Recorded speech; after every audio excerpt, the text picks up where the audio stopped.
એક મિનિટની વાર્તા. એક મંદિરમાં બે મહિલાઓ જતી, રોજ જાય, પોતે પ્રેયર કરે, પાછી આવે.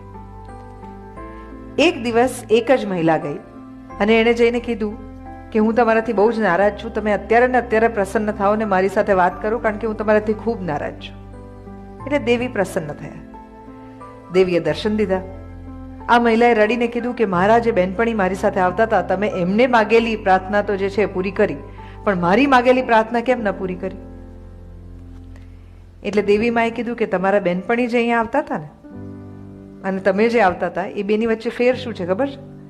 તમે રોજ આવતા હતા અને તમે કહેતા હતા માં એક દીકરો આપી દો, માં એક દીકરો આપી દો, માં એક દીકરો આપી દો. અને પેલા બહેન જે આવતા હતા ને કહેતા હતા માં એક સંતાન આપી દો, માં એક સંતાન આપી દો, માં એક સંતાન આપી દો. દેવીના મંદિરમાં આવવું છે અને દેવી સ્વીકાર્ય નથી, એ દેવીને ચલાવી. ઉંબરાવાળી રીજે તો ડુંગરાવાળી રીજે.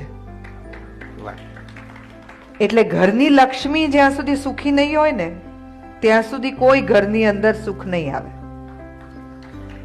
જ્યાં જ્યાં જે ઘરની અંદર લક્ષ્મી પીડાય છે, જ્યાં જ્યાં જે ઘરની અંદર લક્ષ્મીને લક્ષ્મી જેવું માન નથી મળતું, એ ઘરની અંદર કોઈ સુખી નથી થવાનું.